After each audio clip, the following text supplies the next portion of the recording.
दीपू, तुमने एक निर्भीक ब्राह्मण का कर्तव्य निभाया है। हम तुम्हें वरदान देते हैं कि अन्याय के खिलाफ तुम जो भी काम करोगे उसमें सामने वाले की आधी ताकत तुम्हारे अंदर आ जाएगी। दीपू जंगलों से होता हुआ अपने गांव की ओर चल देता है, लेकिन तभी उसके सामने जंगल का राजा शेर आ जाता है। देखो शेर भैया, मुझे गांव वालों को बचाने जाना है, मुझे छोड़ दो। हाथ में आए शिकार को यूं ही जाने दूं?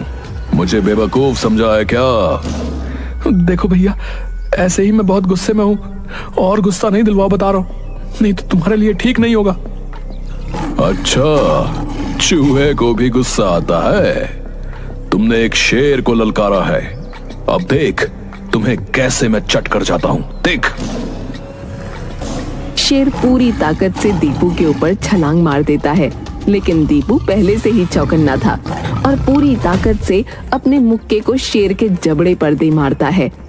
शेर की आधी शक्ति दीपू में आ गई थी, इसलिए शेर कुछ दूर जाकर गिरता है।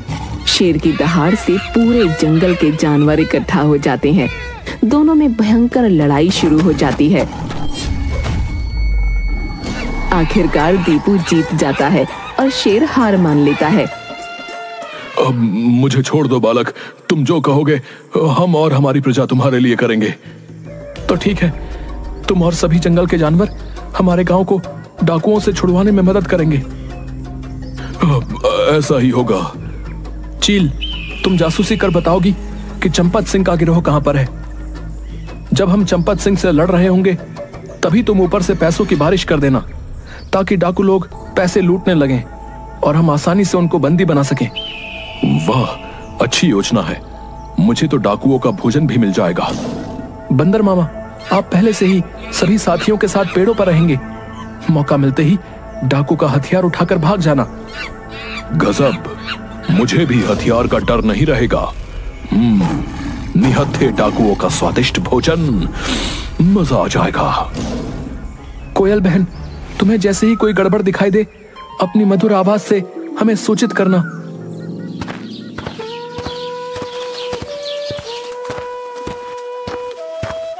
अरे मेरा बेटा, जिंदा है तू?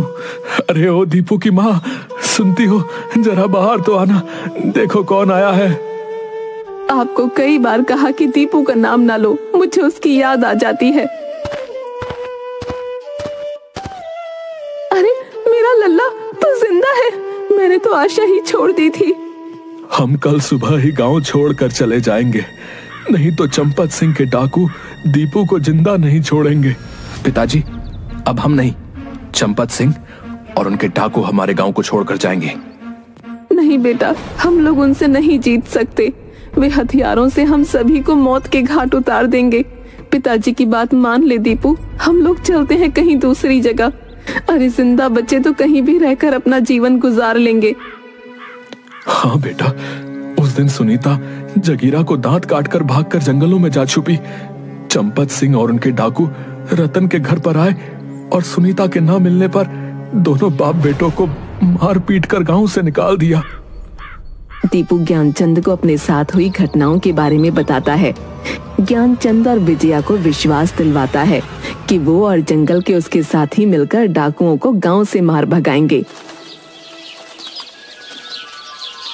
दूसरे दिन सुबह में कोयल आकर कूकने लगती है। पिताजी, लगता है खबरी ने डाकुओं को बता दिया कि मैं आ गया हूं। कोयल, तुम जाकर जंगल में खबर कर दो।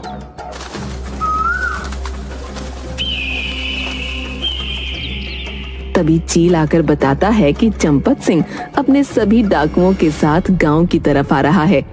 इधर कोयल के कहने पर शेर सभी जानवरों को लेकर सरताजपुर गांव पहुंच जाता है। सभी गांव वाले घबराकर इधर उधर भागने लगते हैं। गांव वासियों, जंगल से ये जानवर हमारी मदद के लिए आए हैं। आप लोग घबराएं नहीं, अपने अपने घरों में सुरक्षित रहें। बोलो बालक, अब हमें क्या करना है? सबसे पहले शेर भैया, आप लाला के घर जाकर उसे हड़का कर पैसे ले आओ और चील को दे दो। फिर सभी जानवरों के साथ छुपकर डाकुओं के आने का इंतजार करो।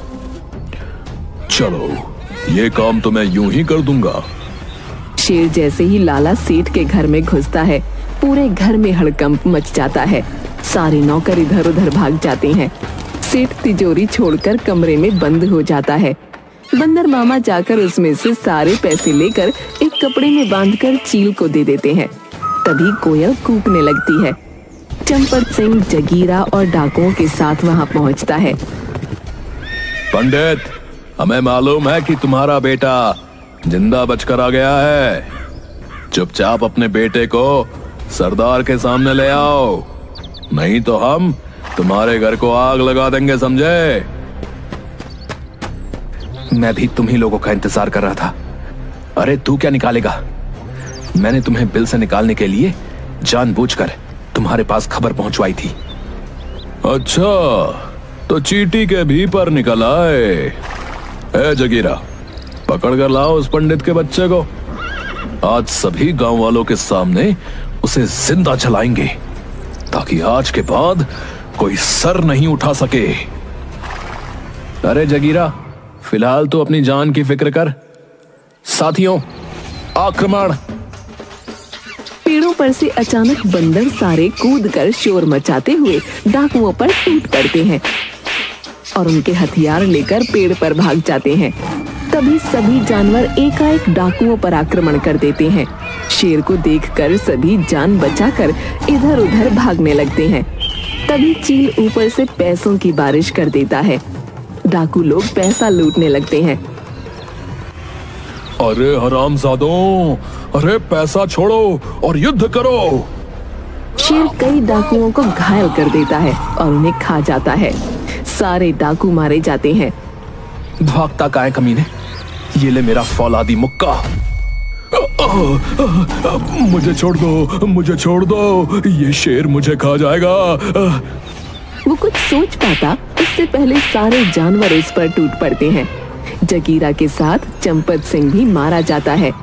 गांव वालों, सभी अपने घर से बाहर आ जाओ। सारे डाकू मारे गए। अब हमारा गांव दरिंदों से मुक्त हो गया है। सारे गांव वासी खुशी से नाचते हुए अपने अपने घरों से बाहर आ जाते हैं। राजा खड़क सिंह सरताजपुर गांव को लगान मुक्त गांव घोषित कर देता है। कुछ दिन बाद रतन भी अपने परिवार के साथ गांव वापस आ जाता है। सभी खुशी खुशी रहने लगते हैं।